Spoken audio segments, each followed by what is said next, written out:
আল্লাহ রাব্বুল আলামিন বলছেন ওয়ালাকাদ খালাকনাকুম, নিঃসন্দেহে আল্লাহ রাব্বুল আলামিন সেই সত্তা যিনি তোমাদেরকে সৃষ্টি করেছেন। সুম্মা সাওয়ারনাকুম, এরপর তোমাদেরকে আকৃতি দান করেছেন, সুন্দর অবয়ব কাঠামো দান করেছেন, দৈহিক কাঠামো। সুম্মা কুলনা লিল মালাইকাতি ইসজুদু লিআদম, এরপরে আল্লাহ রাব্বুল আলামিন সমস্ত ফেরেশতাদেরকে বলেছেন যে তোমরা আদমকে সিজদা করো। আর সূরা বাকারার মধ্যে আছে আল্লাহ পাক সৃষ্টি করার পরে আদম আলাইহিস সালামকে নাম শিক্ষা দিয়েছেন, অর্থাৎ জ্ঞান শিক্ষা দিয়েছেন, এবং এমন জ্ঞান শিক্ষা দিয়েছেন যেই জ্ঞান ফেরেশতারাও জানতেন না।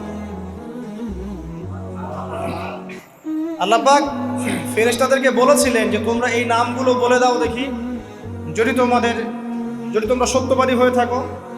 ফেরেশতারা এই নামগুলো বলতে পারেননি। তারা বলেছিলেন লা ইলমা লানা ইল্লা মা আল্লামতানা, আপনি আমাদেরকে যা শিখিয়েছেন এর বাইরে আমাদের কোনো জ্ঞান নেই। এরপর আল্লাহ পাক আদম আলাইহিস সালামকে বলেছেন আদম তুমি নামগুলো বলে দাও দেখি। এরপর আদম আলাইহিস সালাম সুন্দর করে সব নামগুলো বলে দিয়েছেন, কারণ আল্লাহ পাক তাকে সেই জ্ঞান শিক্ষা দিয়েছিলেন। এরপরে আল্লাহ রাব্বুল আলামিন ফেরেশতাদেরকে বলেছেন তোমরা আদমকে এখন সিজদা করো, কারণ জ্ঞানের মানদণ্ডে আদম তোমাদের চেয়ে শ্রেষ্ঠ। সুবহানাল্লাহ। আর আমরা সেই আদম সন্তান, যদিও বা পৃথিবীতে আসার পরে আমরা আমাদের পরিচয়টা ভুলে গেছি। সেই আদম সন্তান যে আদমকে আল্লাহ রাব্বুল আলামিন ফেরেশতাদেরকে দিয়ে সম্মানিত করলেন, সিজদা করালেন, সেই আদম সন্তান এখন আল্লাহর জমিনে শিরক করে, নবী সাল্লাল্লাহু আলাইহি ওয়াসাল্লামের সুন্নতের অনুসরণ করতে চায় না, নবীদের আদর্শ মানতে চায় না, কোরআন এবং সুন্নাহ মেনে জীবন করতে চায় না। সেই আদম সন্তান এখন জেনা করে, ব্যভিচার করে, মাদকদ্রব্য পান করে, সমকামী। সেই আদম সন্তান এখন ঘুষ খাচ্ছে, সুদ খাচ্ছে, দুর্নীতি করছে, অন্যের সম্পদ আত্মসাৎ করছে, অন্যায়ভাবে মানুষকে হত্যা করছে। এমন কোনো গুনাহ নাই যে সেই আদম সন্তান করছে না। কোন আদম সন্তান? যার পিতাকে আল্লাহ রাব্বুল আলামিন কি করলেন? ফেরেশতাদেরকে দিয়ে সেজদা করালেন। তাহলে চিন্তা করেন যে আমরা আমাদের পরিচয়টা কি পরিমাণ হারিয়ে ফেলেছি। আমরা তো চেতনার কথা বলি না, শেকড়ের কথা বলি না, আমরা সংস্কৃতির কথা বলি না। এই কথাগুলো আমরা বলি। আমাদের সত্যিকারের চেতনা হচ্ছে ইসলামিক চেতনা। সত্যিকারের শেকড় হচ্ছে এই শেকড় যে আমরা আদম আলাইহিস সালামের সন্তান, যে আদমকে আল্লাহ রাব্বুল আলামিন ফেরেশতাদেরকে দিয়ে সেজদা করিয়েছেন জ্ঞানের কারণে। আজকে সেই আদম সন্তান দেখবেন জ্ঞান অর্জন করতে চায় না, দিনের জ্ঞান অর্জন করতে চায় না, দুনিয়ার জ্ঞান অর্জন করতে চায়, দিনের জ্ঞান অর্জন করতে চায় না। যে জ্ঞান তাকে পরকালে নাজাতের ওসিলা করবে, সেই কোরআনটুকু তিলাওয়াতও করতে চায় না, তিলাওয়াত করা শিখতেও চায় না, আগ্রহই নাই। তাহলে আমরা কি পরিমাণে আমাদের শেকড়টা ভুলে গেছি, চেতনা হারিয়ে ফেলেছি, আমাদের মূল সংস্কৃতি থেকে দূরে সরে আসছি। একটু চিন্তা করেন। সামনে যাই। আল্লাহ রাব্বুল আলামিন বলছেন এরপর সুন্দর আকৃতি দিয়ে আদমকে আমি ফেরেশতাদেরকে দিয়ে সেজদা করালাম। ফাসাজাদু, সবাই সেজদা করলো, প্রত্যেকটা ফেরেশতাই কি করলো? সেজদা করলো। ইল্লা ইবলিস। কে সেজদা করলো না? ইবলিস। ইবলিস সেজদা করলো না। ইবলিস কে ছিল? সে কিন্তু কোনো ফেরেশতা ছিল না। সে ছিল একজন জিন। কানা মিনাল জিন্নি। সূরা কাহফে আল্লাহ পাক বলেছেন কানা মিনাল জিন্নি, সে জিনদের একজন ছিল। ঠিক আছে? সে আল্লাহ রাব্বুল আলামিনের এত বেশি ইবাদত করেছিল যে আল্লাহ রাব্বুল আলামিন তাকে এক পর্যায়ে ফেরেশতাদের উপরে একটা দায়িত্বশীল বানিয়ে দিয়েছিল। ঠিক আছে? তো কিন্তু তার মনের ভিতরে একটা কিবর বা অহংকার ছিল, যে অহংকারের কারণে সে কিন্তু আল্লাহ পাকের এই নির্দেশটা পালন করলো না, লঙ্ঘন করলো। আমরা সামনে যাই। লাম ইয়াকুম মিনাস সাজিদিন, আল্লাহ পাক বলছেন সে সিজদাকারীদের অন্তর্ভুক্ত ছিল না। কে? ইবলিস। আচ্ছা, ক্বালা, আল্লাহ পাক এবার বলছেন মা মানাআকা আল্লা তাসজুদা ইয আমারতুক। আল্লাহ পাক বলছেন হে ইবলিস, কিসে তোমাকে নিষেধ করলো, কে তোমাকে বারণ করলো আদমকে সেজদা করতে, যাকে আমি সেজদা করার আদেশ করেছি? কি জন্য করলে না? সোজা কথায় তুমি কি জন্য সেজদা করলে না আদমকে? মা মানাআকা, তোমাকে কে বারণ করলো? এবার ইবলিস তার দলিল পেশ করছে। সে বলছে যে ক্বালা আনা খায়রুম মিন, সে বলল আমি আদমের চাইতে উত্তম। আসসালাতু খায়রুম মিনান নাওম, এটা জানেন না? ঘুমের চেয়ে নামাজ উত্তম। ঠিক এইভাবেই সে ইবলিস বলছে কি আনা খায়রুম মিন, আমি তার চেয়ে উত্তম। কি কারণে উত্তম? খলাকতানি মিন নার ওয়া খলাকতাহু মিন তিন। হে আল্লাহ, আপনি আমাকে সৃষ্টি করেছেন আগুন দিয়ে। জিনদেরকে কি দিয়ে সৃষ্টি করা হয়েছে? আগুন দিয়ে। ফেরেশতাদেরকে কি দিয়ে?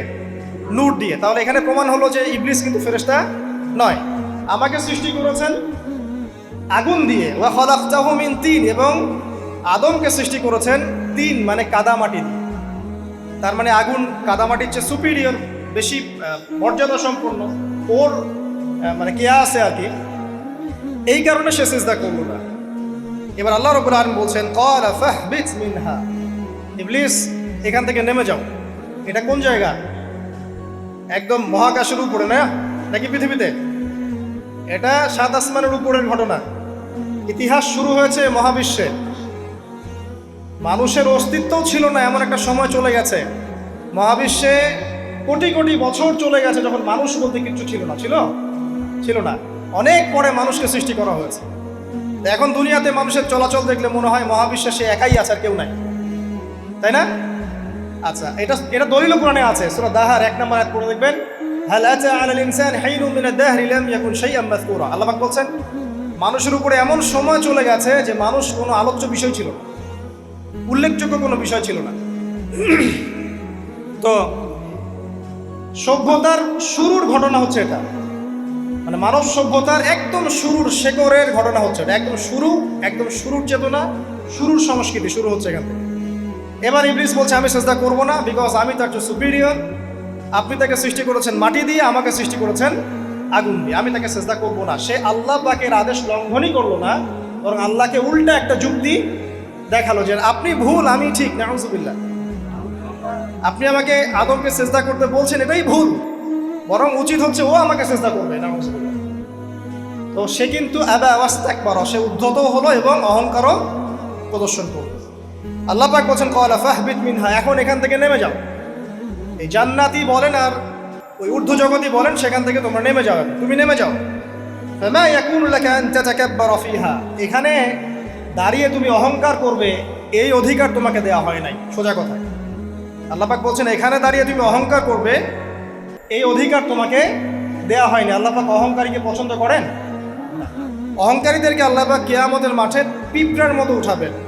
তাদের আকৃতি মানুষের সমানও হবে না, ছোট ছোট কালো পিঁপড়ার মতো হবে, এবং অন্ধকার ওদেরকে ঢেকে নিবে। তো আমাদের মনে যাদের অহংকার আছে, আল্লাহর রাস্তায় অহংকার ছেড়ে দেই। অহংকার ইলমেরও থাকতে পারে। একজনের অনেক বড় ইলমি ডিগ্রি সার্টিফিকেট আছে, অমুক ফারেক, তমুক ফারেক, অমুক মুহাদ্দিস, অমুক মুফাসসির, ডাবল ডিগ্রি, এটারও অহংকার থাকতে পারে। ঠিক আছে? আবার অনেকের টাকা পয়সার অহংকার থাকে, অনেকের ক্ষমতার অহংকার থাকে, আবার এখনকার মেয়েদের সৌন্দর্যের অহংকার থাকে, থাকে না? এক এক মানুষের এক একটা অহংকার। অহংকারের ডেফিনেশনটা কি? একজন সাহাবী নবী সাল্লাল্লাহু আলাইহি ওয়াসাল্লামকে বলছেন, ইয়া রাসূলুল্লাহ, আমি পছন্দ করি আমার গায়ের পোশাকটা সুন্দর হোক, আমার জুতা সুন্দর হোক, ঠিক আছে, আমার সুগন্ধি ভালো হোক, দামি হোক। এটা কি অহংকারের পরিচয়? নবী সাল্লাল্লাহু আলাইহি ওয়াসাল্লাম বলছেন, না, এটা অহংকারের পরিচয় নয়। বরং অহংকারের পরিচয় হচ্ছে অন্য মানুষকে তুচ্ছ তাচ্ছিল্য করা, এক, আর দুই হচ্ছে সত্যকে প্রত্যাখ্যান করা। মনে থাকবে, অহংকারের সংজ্ঞা কি? এক, অন্য মানুষকে তুচ্ছ তাচ্ছিল্য করা, আর দুই, সত্যকে প্রত্যাখ্যান করা। এখন সত্য কি?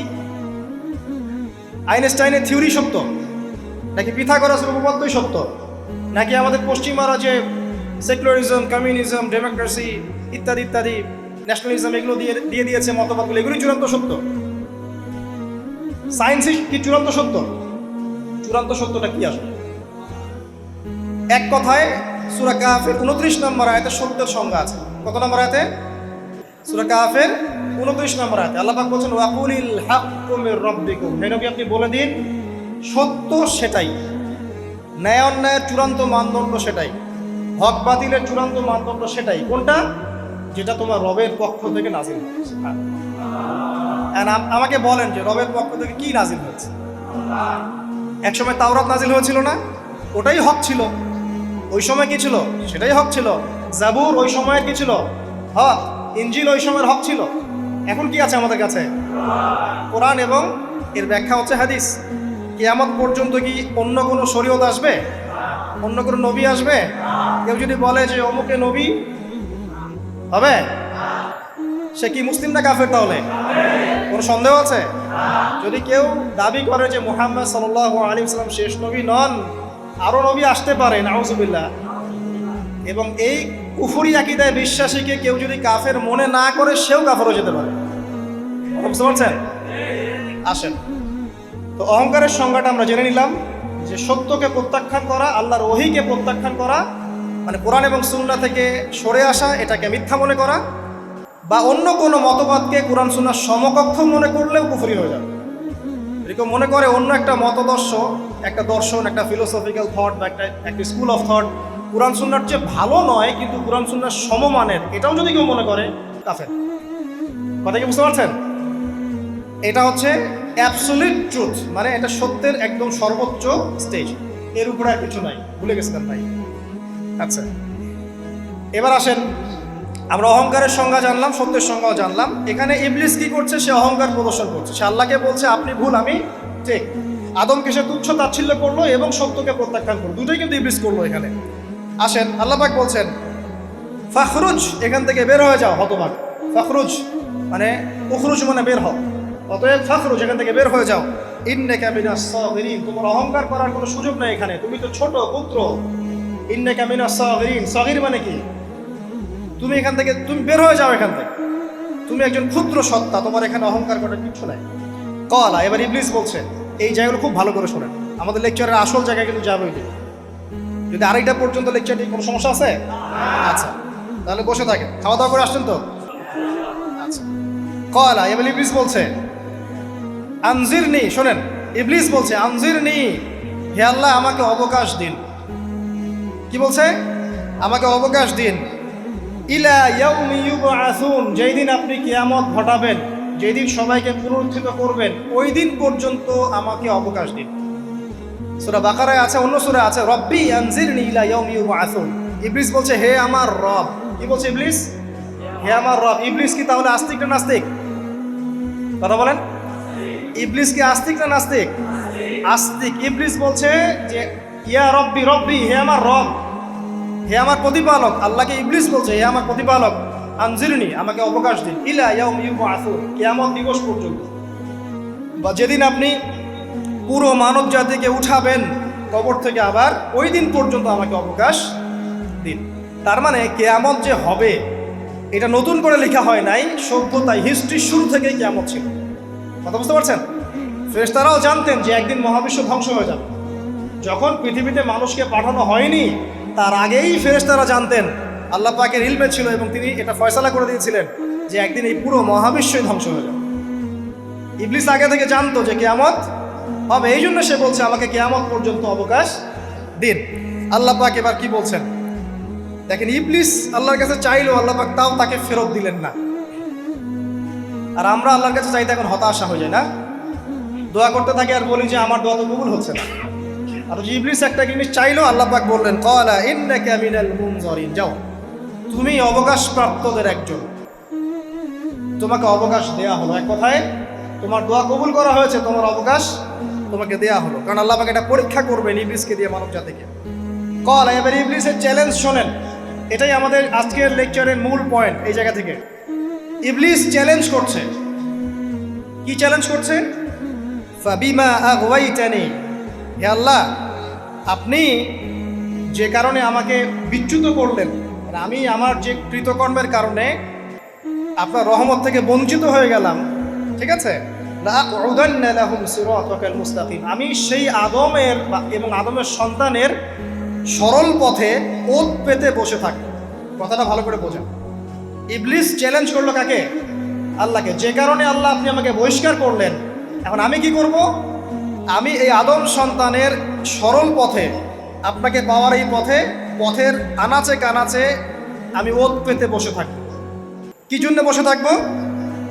যাতে করে আমি আদম সন্তানকে বিচ্যুত করতে পারি। শুধু তাই নয়, সে আরো বলছে সুম্মা লাআতিয়ান্নাহুম, আমি শুধু বসেই থাকবো না, আমি আদম সন্তানের কাছে আসবো। মিন বাইনি আইদিহিম, তার সামন থেকে আসবো, ওয়া মিন খালফিহিম, আদম সন্তানের পিছন থেকে আসবো, ওয়া আন আইমানিহিম, তার ডান দিক থেকে আসবো, ওয়া আন শামাইলিহিম, তার বাম দিক থেকে আসবো। ওয়ালা তাজিদু আকসারাহুম শাকিরিন। আল্লাহ পাক আপনি তাদের বেশিরভাগকেই শুকরগুজার পাবেন না। কথা কি ক্লিয়ার? না কোনো সমস্যা? ইবলিস কি চ্যালেঞ্জ করলো? আমি শুধু বসেই থাকবো না, ডান দিক থেকে আসবো, বাম দিক থেকে আসবো, সামন থেকে আসবো, পিছন থেকে আসবো, আমি আদম সন্তানকে পথভ্রষ্ট করেই ছাড়বো। আপনি আদম সন্তানের বেশিরভাগকে পথভ্রষ্ট পাবেন। ইবলিসের কথা কি বাস্তব প্রতিফলন দেখা যায় এখন সমাজে? বেশিরভাগ মানুষ নামাজ পড়ে না পড়ে না? বেশিরভাগ মানুষ সুদ খায় না খায় না? বেশিরভাগ যুব সমাজ জেনা করতেছে না করতেছে না? বেশিরভাগ লোক মাদক খাচ্ছে না খাচ্ছে না? পৃথিবীর কোনো জায়গায় আল্লাহর বিধান আছে কি নাই? দুই একটা জায়গায় আছে আই ওয়াশ, শোডাউন। বেশিরভাগ নারী পর্দায় চলে না চলে না? বেশিরভাগ মানুষ রোজা রাখে না রাখে না? বেশিরভাগ মানুষ যাকাত দেয় কি দেয় না? তাহলে ইবলিস যে বললো আপনি বেশিরভাগকেই শুকরগুজার পাবেন না। বেশিরভাগ মানুষ পরকালের স্বার্থে কাজ করে না দুনিয়ার স্বার্থে কাজ করে? কতজন মানুষ আল্লাহ পাকের দ্বীনটাকে প্রচার প্রসার প্রতিষ্ঠার কথা বলে বা কোরআন সুন্নাহর কথাগুলো মেনে চলে? কতজন মানুষ? বেশিরভাগ লোক মেনে চলে? তাহলে ইবলিস কি সফল না ব্যর্থ? ইবলিসের চ্যালেঞ্জ কি সফল না ব্যর্থ? ইবলিসের কথা সে কিন্তু অক্ষরে অক্ষরে পালন করেছে। আর এই ইবলিসকে আল্লাহ পাক কেন পৃথিবীতে নিয়েছেন? আমাদেরকে পরীক্ষা করার জন্য, যেন আমরা এই সরল পথ থেকে বিচ্যুত না হই। সামনে যান, আরো কঠিন কথা আছে। قال اخرج منها, আল্লাহ পাক বলছেন এখান থেকে বের হয়ে যাও। মাযউমান মাদহুরা, একদম অপদস্থ লাঞ্ছিত হয়ে এখান থেকে বের হয়ে যাও। লামান তাবিআকা মিনহুম, তুমি তো চ্যালেঞ্জ করলে আমাকে, ঠিক আছে, কিন্তু যে ব্যক্তি যেই তোমার অনুসরণ করবে, আল্লাহ পাকের কথা শুনেন, যেই তোমার অনুসরণ করবে, লাআমলাআন্না জাহান্নামা মিনকুম আজমাইন, যে পুরুষ বা নারী যেই হোক না কেন, যে আদম সন্তান ইবলিস তোমার অনুসরণ করবে, তোমার পথ ধরবে, আমি তোমাকে সহ এদের সবাইকে দিয়ে জাহান্নাম পূর্ণ করব। আল্লাহর কিচ্ছু যায় আসে না। আল্লাহ পাক যদি এই পুরো পৃথিবীটাকেও জাহান্নামে নিক্ষেপ করেন অবাধ্যতার কারণে, আল্লাহ পাকের কিছু যায় আসে? ওই যে আপনাদের এখানে নদী আছে না, কি বালাসী ঘাট, এখানে চর টর আছে না? চরের মধ্যে একটা বালুর কণার কি দাম আছে বলেন তো? একটা বালুর কণার কোনো দাম আছে? এই পুরো মহাবিশ্বে পৃথিবীর অবস্থান এর চেয়েও কম।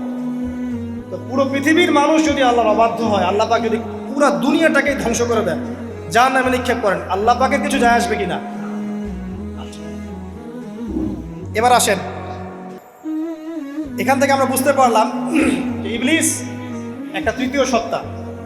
আল্লাহ পাক আদম আলাইহিস সালামকে সৃষ্টি করলেন, নাম শিক্ষা দিলেন, সেজদা করালেন, ইবলিসকে সেজদা করতে বললেন, সে করলো না। সে চ্যালেঞ্জ করলো উল্টা যে আমি ওর চেয়ে উত্তম, আপনি ভুল আমি সঠিক। সে অহংকার করলো এবং একই সাথে সে আদমকে পথভ্রষ্ট করার চ্যালেঞ্জও করে বসল। আল্লাহ পাক ঘোষণা করলেন, যদি কোনো আদম সন্তান তোমাকে ফলো করে, তোমাকে সহ তাকে আমি জাহান্নামে নিক্ষেপ করব। ঠিক আছে, এ পর্যন্ত। এবার সামনে আসেন। এবার আল্লাহ পাক আদমকে বলছেন, কাকে বলছেন? আদম আলাইহিস সালামকে বলছেন, ইয়া আদম, হে আদম। তার আগে আদম আলাইহিস সালামের বুকের পাঁজর থেকে কাকে সৃষ্টি করেছেন? হাওয়া আলাইহিস সালাম, সভ্যতার ইতিহাসের প্রথম নারী এবং ইতিহাসের সবচেয়ে সুন্দরী রমণী কে? হাওয়া আলাইহিস সালাম। আরেকজন আছেন সবচেয়ে সুন্দরী রমণী, কে? কে বলতে পারবেন? জি না? 100 টাকা পুরস্কার বলেন। হ্যাঁ, নাম কি? মাশাআল্লাহ, ওই ওকে পুরস্কার দিও। কি নাম তোমার? মাশাআল্লাহ মাশাআল্লাহ। দ্বিতীয় সুন্দরী রমণী, দুজন রমণীকে বলা হয় পৃথিবীর সবচেয়ে সুন্দরী রমণী। আপনি যাদেরকে দেখে সিডিউস হচ্ছেন, যদিও এদেরকে দেখে সিডিউস হওয়ার কিছু নাই, কারণ এরা তো সুন্দর না, কোনো দিক থেকে সুন্দর না, না পোশাকের দিক থেকে, না চেহারার দিক থেকে, না ফিজিক্যাল স্ট্রাকচারের দিক থেকে। এদেরকে দেখে তো পাগলও সিডিউস হবে না। তো আদম আলাইহিস সালাম এবং আদম আলাইহিস সালামের স্ত্রী হাওয়া আলাইহিস সালাম এবং সারা আলাইহিস সালাম ইতিহাসের সবচেয়ে সুন্দর রমণী। ইতিহাসের সবচেয়ে সুন্দর রমণী কাদের স্ত্রী ছিলেন? নবীদের না অন্য কারো? এজন্যই বলি, আপনি যদি পবিত্র থাকেন, আল্লাহওয়ালা মানুষ হন, ইনশাআল্লাহ তাআলা আল্লাহ পাক আপনার ঘরে একজন নেককার পুণ্যবতী সুশ্রী স্ত্রী দান করবেন। আপনি যদি এইসব অশ্লীলতার গোলক ধাঁধায় পড়ে নিজের ঈমান হারিয়ে ফেলেন, চরিত্র হারিয়ে ফেলেন, সম্ভাবনা খুবই কম যে আপনি একজন দিনদার মেয়ে পাবেন, বরং আপনি এমন কাউকেই পেতে পারেন যে আপনার মতোই। ঠিক আছে, দেখবেন যে আপনি 10 ঘাটের পানি খেয়ে আসছেন, ও দেখবেন 12 ঘাটের পানি খেয়ে আসছে। আল্লাহ পাক আমাদের যুব সমাজকে হেফাজত করুন, আমিন। আল্লাহ পাক এবার আদম আলাইহিস সালামকে বলছেন, ইয়া আদম, হে আদম, উসকুন আনতা ওয়া যাওজুকাল জান্নাহ। আদম শোনো, তুমি এবং তোমার স্ত্রী দুইজন এখন জান্নাতে থাকো। কোথায় থাকো? জান্নাতে থাকো। ওয়া কুলা মিন হাইসু শি'তুমা, যেখানে ইচ্ছা সেখান থেকে খাবার খাও। জান্নাতের নাজ নেয়ামতের কথা তো আপনারা শুনেছেন অনেক, আমি ওইগুলো বলতে যাচ্ছি না, সময় চলে যাবে। যা ইচ্ছা তাই পাবেন সেখানে, যা ইচ্ছা তাই। এমন একটা জায়গা যেটা কখনো কোনো চোখ দেখে নাই, কোনো কান শোনেও নাই। চোখ না দেখলেও, কান না শুনলেও মানুষ মনে মনে অনেক কিছু কল্পনা করে না, এটা কল্পনাও করার সুযোগ নাই। এত উন্নত মানের একটা জায়গা। তোমরা দুজন এখানে থাকো, জান্নাতের যে কোনো জায়গায় যাও, খাওয়া দাওয়া করো, কোনো সমস্যা নেই। কিন্তু ওয়ালা তাকরাবা হাদিহিশ শাজারা, মানে কি, এই যে গাছটা আছে এই গাছের কাছে যেও না। একটা শর্ত খালি দিলাম, গাছের কাছে যেও না। গাছের নাম কি এগুলো আমাদের আলোচনার বিষয় না। বিষয়টা হচ্ছে আল্লাহ পাকের আদেশটা কি। গাছটা আম গাছ হতে পারে, জাম গাছ হতে পারে, কদু গাছ হতে পারে, যে কোনো গাছ হতে পারে। এটা নিয়ে আমাদের কোনো মাথা ব্যথা নাই। মাথা ব্যথা হচ্ছে আল্লাহ পাকের আদেশ, এই গাছের কাছে যেও না, বাস যেও। আচ্ছা, ফাতাকুনা মিনাজ জালিমিন, যদি চলে যাও তোমরা দুজন এখানে, তাহলে তোমরা দুজন কিন্তু জালেম হয়ে যাবে। আল্লাহ পাকের হুকুম অবাধ্য করলে মানুষ কি হয়ে যায়? জালেম হয়। এই জন্য আমরা দোয়ায় বলি, আল্লাহুম্মা ইন্নী যালামতু নাফসি, বলি না? হে আল্লাহ, আমি আমার নফসের উপর জুলুম করেছি। রব্বানা যালামনা আনফুসানা, বলি না? আল্লাহ, আমরা আমাদের উপর জুলুম করেছি। তো আমরা যখন পাপ করি মানে আমরা জুলুম করে ফেলেছি। তো তোমরা দুজন এই গাছের কাছে যেও না, যদি যাও তাহলে জুলুম করে ফেলবে এবং জালেম হয়ে যাবে। এবার ইবলিস তো আর বসে নাই, সে তো চ্যালেঞ্জ করেছে, করে নাই?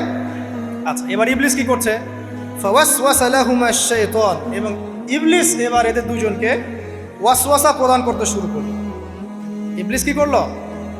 ওয়াসওয়াসা প্রদান করতে শুরু করলো।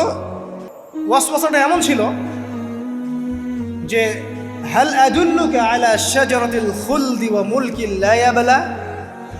ইবলিস এসে আদম এবং হাওয়া আলাইহিস সালাম তাদেরকে উস্কে দিতে লাগলো যে, আমি কি তোমাদেরকে এমন কোনো গাছের কথা বলবো যেই গাছের ফল খেলে তোমরা চিরস্থায়ী হয়ে যাবে, কখনো মরবে না, এবং এমন রাজত্ব পাবে যে রাজত্বের কোনো ক্ষয় নাই। ইবলিসের টোপটা কি দেখলেন? চিরস্থায়িত্বের টোপ এবং কিসের টোপ? রাজত্বের টোপ। এটা সূরা তহার মধ্যে আছে। অন্য সূরায় আছে যে, আমি কি বলে দিব এমন গাছের কথা যেই গাছের ফল খেলে তোমরা ফেরেশতা হয়ে যাবে, কখনো মরবে না। তাহলে চিরস্থায়িত্বের টোপ এবং এই যে কিসের? রাজত্বের এই যে টোপ, এই দুইটা হচ্ছে মানুষকে আল্লাহর পথ থেকে ডিসিভ করার একটা মানদণ্ড। কথা বুঝতে পারছেন? এই পৃথিবীতে যত মানুষ পথভ্রষ্ট হয়ে গেছে জন্য হয়েছে অনেকেই, আর অনেকে চিরস্থায়িত্বের জন্য হয়েছে। ফেরাউন নমরুদ চিরস্থায়িত্বের লোভে পড়ে পথভ্রষ্ট হয়নি? আর ওই সময় থেকে শুরু করে এখনকার বিশ্বে যারা ক্ষমতাধর, এরা কি ক্ষমতার দাপটে পথভ্রষ্ট হচ্ছে না? এই দুটো হচ্ছে মানুষকে পথভ্রষ্ট করার মাধ্যম। ইবলিস খুব ভালো করেই জানতো। একটা কথা বলি নাই, যখন আদম আলাইহিস সালামকে তৈরি করে রাখা হয়েছে, সৃষ্টি করে রাখা হয়েছে, ইবলিস এর চারপাশে রাউন্ড দিচ্ছিল, তাওয়াফ করছিল, তাওয়াফ। এবং মানব শরীরের এবং মানব মস্তিষ্কের, মননের দুর্বল পয়েন্টগুলো সে ফাইন্ড আউট করছিল। কারণ সে কিন্তু অনেক জ্ঞানী ছিল, সে কিন্তু প্রচণ্ড জ্ঞানী ছিল, এবং এখনও কিন্তু সে প্রচণ্ড জ্ঞানী, এবং তার অভিজ্ঞতার ঝুলি এখন অনেক বেশি, তাই না? ওর বয়স হয়ে গেছে না, এখন প্রচুর বয়স। তো তাওয়াফ করে করে সে মানুষের দুর্বল জায়গাগুলো ফাইন্ড আউট করেছে। একটা হচ্ছে পেট, একটা প্রবৃত্তি, একটা হচ্ছে নারীর প্রতি আসক্তি, ঠিক আছে, একটা ক্ষমতার লোভ, একটা চিরস্থায়িত্বের লোভ। এগুলো হচ্ছে মানুষের দুর্বল জায়গা। ইবলিস এগুলো ফাইন্ড আউট করে ওইভাবে চাল দিয়েছে। কথা বুঝতে পারছেন? একটু খেয়াল করে দেখেন, এখনকার বিশ্বে যত অন্যায় হচ্ছে, ম্যাক্সিমাম পাপ হচ্ছে পেটের কারণে। পেট। সুদ খায় কেন? পেটের কারণে। ঘুষ খায় কেন? পেটের কারণে।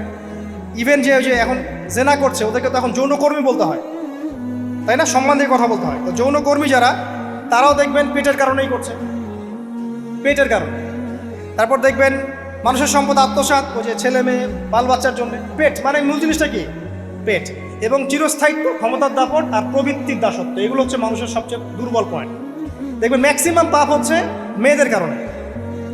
মেয়েদের কারণে না? মেয়ের পিছনে। মেয়ের পিছনে আপনি চলে গেছেন, এখানে আত্মহত্যা করছে কেউ, কেউ এখানে আপনার জেনা করছে, কেউ ধর্ষণ করছে, কেউ পরকে লিপ্ত হচ্ছে, মানে মেয়েরই কোনো পাপ। ওই যে বলে না, দুইটা পাপ যাকে পেয়ে গেছে তার লাইফটা ক্র্যাশড। একটা হচ্ছে মেয়ে, একটা হচ্ছে টাকা, অর্থ সম্পদ লালসা যার মধ্যে পেয়ে বসেছে, এর জীবন শেষ। আর যার মেয়ের নেশা আছে, মেয়ের নেশা যার মধ্যে আছে, এর জীবন শেষ। একে আপনি হেদায়েতের পথে আনতে পারবেন না ইল্লা মাশা আল্লাহ, আল্লাহ পাক যদি না চান। আসেন, আর ইবলিস তাওয়াফ করছিল এবং সে কিন্তু টোপ দিল, চিরস্থায়িত্বের টোপ দিল, এবং কিসের টোপ দিল? ফেরেশতা হয়ে যাবে, অমর হয়ে যাবে। এবার আমাদের পিতামাতা আদম এবং হাওয়া আলাইহিস সালাম তারা কিন্তু ফল খেয়ে ফেললেন। আর এটা এমন নয় একবার ওয়াসওয়াসা দিয়েছে বাস খেয়ে ফেলেছেন, এমন নয়, কন্টিনিউয়াসলি সেই কাজটা করেছে। একটা মানুষ যখন জেনা করে, ইবলিস কি একবার এসে বললেই কেউ জেনা করে ফেলে? আস্তে আস্তে কিন্তু মানুষ জেনার পথে যায়। ওই যে প্রথমে একদিন, অনেক দিন একটা লেকচার দিয়েছিলাম না, প্রথমে গার্লফ্রেন্ড বয়ফ্রেন্ড একটা সম্পর্ক হয়, তাই না? তারপর কথাবার্তা হয়, মোবাইল ফোন এক্সচেঞ্জ করে, নোট এক্সচেঞ্জ করে, কফি খায়, আস্তে আস্তে ডেটিংয়ে যায়, পরে দেখবেন এক পর্যায়ে গিয়ে জেনা। এভাবে। আর যারা ধর্ষক, এতে ডাইরেক্ট অ্যাকশন, এত সময় নাই, ডাইরেক্ট। তো ইবলিস প্রতিটা পাপ মানুষকে ধাপে ধাপে করায়। দেখবেন ইবলিস এখানেও কিন্তু আমাদের পিতামাতাকে ধাপে ধাপে ওইদিকে নিয়ে গিয়েছিল। এবার আসেন, আমাদের পিতামাতা ফল খেয়ে ফেললেন, এই জায়গাটা খুব ভালো করে বোঝেন। এই ফল খাওয়াটা আল্লাহর অবাধ্যতা না। আল্লাহ পাক বলেছিলেন না যে জালেম হয়ে যাবে, আল্লাহ পাকের অবাধ্য হলেন। অবাধ্যতার ফলাফলটা কি হলো এবার শোনেন। আমরা সবাই জানি অবাধ্যতার ফলাফল কি, আল্লাহ পাক জান্নাত থেকে নামিয়ে দিয়েছেন, তাই তো? এর আগে আরেকটা ফলাফল হয়েছে। এই ফলাফলের সাথে আমাদের বর্তমান সময়কার যে ইস্যুটা চলছে, পোশাক, নারী, সংস্কৃতি, হাবিজাবি, হ্যাঁ, বেহায়াপনা, বেলাল্লাপনা, এই ইস্যুটা এখানে জড়িত। এটা আমারও বুঝতে এবং খুঁজে পেতে সময় লেগেছে। আমরা সবাই পড়েছি স্টুডেন্ট লাইফে, আদম এবং হাওয়া আলাইহিস সালাম আদেশ লঙ্ঘন করেছেন, সাথে সাথে আল্লাহ পাক জান্নাত থেকে কি করেছেন? নামিয়ে দিয়েছেন। ইবলিসকেও নামিয়ে দিয়েছেন, তারপরে হায়াত দিয়েছেন, এখানে পরীক্ষা করছেন, এই তো। এখানে আল্লাহ পাক দেখবেন আমাদের আমল কেমন, আমল ভালো হলে আবার জান্নাতে, খারাপ হলে আবার জান্নাত। কিন্তু এর আগেও একটা ঘটনা ঘটেছে। যে মুহূর্তে আমাদের পিতামাতা ফল খেয়েছেন গাছের কাছে গিয়েছেন, আল্লাহ পাকের আদেশটা লঙ্ঘন করেছেন, সাথে সাথে তাদের গায়ের পোশাকটা খুলে পড়ে গেছে। আমি বুঝাতে পারি নাই, পুরো মহাবিশ্বের প্রথম লজ্জা, প্রথম অপমান, প্রথম শাস্তি, ঠিক আছে, আল্লাহর অবাধ্যতার প্রথম পরিণাম লজ্জাহীনভাবে গা থেকে কাপড় খসে পড়ে যাওয়া, ন্যাংটা হয়ে যাওয়া। ন্যাংটা বাংলা ভাষায় বুঝতে পারছেন? প্রথম শাস্তি, প্রথম অবাধ্যতা এবং প্রথম অবাধ্যতার পরিণতি পুরো মহাবিশ্বে সভ্যতার শুরু থেকে শেষ পর্যন্ত প্রথম অ্যাক্সিডেন্ট, বা এই যে আমরা বলছি পরিণতি, পাপের পরিণতি, অবাধ্যতার পরিণতি, সেটা হলো গা থেকে কাপড় খুলে যাওয়া। এই কথা আল্লাহ পাক বলছেন এখানে, লিইউবদিয়া লাহুমা মা উরিয়া আনহুমা মিন সাওআতিহিমা। ইবলিস তোমাদের পিতামাতাকে এই গাছের কাছে নিয়ে গিয়ে ফল খাইয়ে তাদের গা থেকে পোশাক খুলে ফেলে দিয়েছে। এবার কি বুঝতে পারছেন যে ইবলিস এখন বিশ্বে কি করছে? ইবলিস সেম কাজটা করছে আমাদের সাথে, আমাদের গা থেকে তারা পোশাক খুলে ফেলে দিচ্ছে। সভ্যতার শুরুর পাপ বলছি না আমরা, এটা আসলে ভুল। সভ্যতার শুরুতে আদম এবং হাওয়া আলাইহিস সালাম যে ভুলটা করেছেন, তার যে পরিণতি হয়েছে সেটা এটা ছিল না যে জান্নাত থেকে পৃথিবীতে নামিয়ে দেয়া, বরং পরিণতি এটা ছিল তাদের গা থেকে প্রথম কাপড় খুলে গেছে, তারা নগ্ন হয়ে গেছেন। ইবলিস সর্বপ্রথম আমাদের বাবা মাকে নগ্ন করেছে প্রলোভন দিয়ে, ক্ষমতার প্রলোভন, চিরস্থায়িত্বের প্রলোভন দিয়ে। আজকের বিশ্বেও কি ইবলিসের দোসররা সেম কাজটা করছে না? আজকের বিশ্বেও কি ইবলিসের মানুষরূপী দোসরগুলা সেম কাজটাই করছে না? সেম কাজটা করছে। আমাদের গা থেকে ওরা পোশাক খুলে ফেলছে, এরপর আল্লাহ পাক জান্নাত থেকে নামিয়ে দিয়েছে। আগে কিন্তু এটা হয়নি, আগে পোশাক খুলেছে। এরপর কি হয়েছে জানেন? শোনেন, আল্লাহ পাক ওয়াকালা মা নাহাকুমা রাব্বুকুমা আন হাযিহি আশ-শাজারা ইল্লা আন তাকুনা মালাকাইন আও তাকুনা মিনাল খালিদিন। ইবলিস বলছিল যে তোমাদের রব তোমাদেরকে এই গাছের কাছে যেতে নিষেধ করেছে এই কারণে যে তোমরা এখানে গেলে মালাক হয়ে যাবে এবং চিরস্থায়ী হয়ে যাবে। ওয়াকাসামাহুমা ইন্নী লাকুমা লামিনান নাসিহিন। ইবলিস বলছিল যে আমি আল্লাহর কসম করে বলছি আমি তোমাদের শুভাকাঙ্ক্ষী। ফাদাল্লাহুমা বিগুরুর, ওদেরকে তারা পথভ্রষ্ট করলো, ইবলিস তাদেরকে পথভ্রষ্ট করলো। ফালাম্মা যাকাশ শাজারা, যখন তারা গাছের কাছে গেলেন, বাদাত লাহুমা সাওআতুহুমা, তাদের লজ্জাস্থানটা উন্মুক্ত হয়ে গেল, কাপড় খুলে পড়ে গেল। এটাই বলতে যাচ্ছিলাম। ওয়া তাফিকা ইয়াখসিফানি আলাইহিমা মিন ওয়ারাকিল জান্নাহ, এবং আদম এবং হাওয়া আলাইহিমুস সালাম জান্নাতের গাছের পাতা ছিঁড়তে লাগলেন এবং সেই পাতা দিয়ে লজ্জাস্থান ঢাকতে লাগলেন। আপনার বাবা আপনার মাকে যদি কেউ রাস্তায় নগ্ন করে ফেলে, আপনার কেমন লাগবে? আপনি কি করবেন তার ইজ্জত সম্মান বাঁচানোর জন্য? আমাদের পিতা মাতাকে ইবলিস জান্নাতে নগ্ন করে দিয়েছিল, এবং আমাদের পিতা মাতা জান্নাতের পাতাগুলো ছিঁড়ে ছিঁড়ে লজ্জাস্থানকে আবৃত করতে শুরু করে। ওয়ানাদাহুমা রাব্বুহুমা, এবং আল্লাহ পাক বলছেন, এবার আল্লাহ পাক তাদের দুজনকে ডাকলেন, ডেকে বলে, আলাম আনহাকুমা আন তিলকুমা শাজারা, হে আদম এবং হাওয়া, তোমাদের দুজনকে কি আমি বলি নাই যে এই গাছের কাছে যাবে না? ওয়াকুল লাকুমা ইন্নাশ শাইতানা লাকুমা আদুউম মুবিন, আমি কি তোমাদেরকে বলি নাই নিশ্চয়ই শয়তান তোমাদের স্পষ্ট প্রকাশ্য শত্রু? কলা, এবার তারা তাদের ভুল বুঝতে পারলেন। আল্লাহ পাকের কত দয়া মানুষের প্রতি দেখেন। ইবলিসও আল্লাহর অবাধ্য ছিল, আল্লাহ পাক তাকে বহিষ্কার করে কাফের বানিয়ে দিয়েছেন, চিরস্থায়ী লানত করেছেন। আমাদের পিতা মাতাও ভুল করেছেন, বাট আল্লাহ পাক তাদেরকে চিরস্থায়ী জাহান্নামী করেন নাই। আল্লাহ পাক তাদেরকে দয়া পরবশ হয়ে ক্ষমা করে দিয়েছে। শুধু তাই নয়, আল্লাহ পাক এত মহব্বত করেন আদম সন্তানকে যে তওবা করার যে কালিমাটা, সেই কালিমাটাও আল্লাহ পাক আদম এবং হাওয়াকে শিখিয়ে দিয়েছেন। সুবহানাল্লাহ, কোন কালিমা দিয়ে তওবা করবো, কি পড়বো, এটাও তারা বুঝতে পারছিলেন না। আল্লাহ পাক তখন শিখিয়ে দিয়েছেন। ক্বালা, তারা বললো, রব্বানা, হে আমাদের প্রতিপালক, যালামনা আনফুসানা, আমরা আমাদের উপর জুলুম করেছি, নফসের উপরে, ওয়া ইল্লাম তাগফির লানা ওয়া তারহামনা লানাকুনান্না মিনাল খাসিরিন। এই দোয়াটা করলেন আমাদের পিতামাতা, আল্লাহ পাক মাফ করবেন। কিন্তু মাফ করার পরে আর জান্নাতে থাকা হলো? এই পৃথিবীতে নামিয়ে দেওয়া। পৃথিবীতে নামিয়ে দেওয়ার পরে একটা হায়াত দেওয়া হলো, কারো 50, 60, 70, 100, 200, 500, 1000 ইত্যাদি, এবং আল্লাহর পক্ষ থেকে ঐশী গ্রন্থ পাঠানো হলো, কখনো তাওরাত, কখনো জাবুর, কখনো ইনজিল ইত্যাদি, কখনো কোরআন। শর্ত দেয়া হলো, যারা আল্লাহ পাকের এই ঐশী গ্রন্থগুলো মেনে চলবে, তারা ইনশাআল্লাহ আবার মৃত্যুর পর সেই জান্নাতে ফিরে যাবে যেখান থেকে তারা বহিষ্কৃত হয়েছে। আর যে বা যারাই আল্লাহ পাকের এই আয়াত, নিদর্শন এবং ঐশী গ্রন্থগুলোকে অস্বীকার করবে, এটাকে মিথ্যা প্রতিপন্ন করবে, আল্লাহ পাক এদের সবাইকে দিয়ে জাহান্নাম পূর্ণ করবে ইনশাআল্লাহ। আল্লাহ পাক এটাও বলেছেন যে আল্লাহ পাক ওয়ালাকাদ যারানা লি জাহান্নামা কাসীরাম মিনাল জিন্নি ওয়াল ইনস, আল্লাহ পাক বহু মানুষ আর জিনকে দিয়ে জাহান্নাম পূর্ণ করবেন। কারণ এই দুই জাতিকে পাঠানো হয়েছিল পৃথিবীতে শুধু আল্লাহর ইবাদত করার জন্য। ওয়া মা খালাকতুল জিন্না ওয়াল ইনসা ইল্লা লিয়াবুদুন, এরা সেটা করে নাই। এই কারণে আল্লাহ পাক হাদিসের মধ্যে জানিয়েছেন, প্রতি 1099 জন মানুষকে আল্লাহ পাক জাহান্নামে পাঠিয়ে দেবেন। তবে বেশিরভাগ জান্নাতি হবে এই উম্মতে মুহাম্মাদের মধ্যে। এবার শোনেন,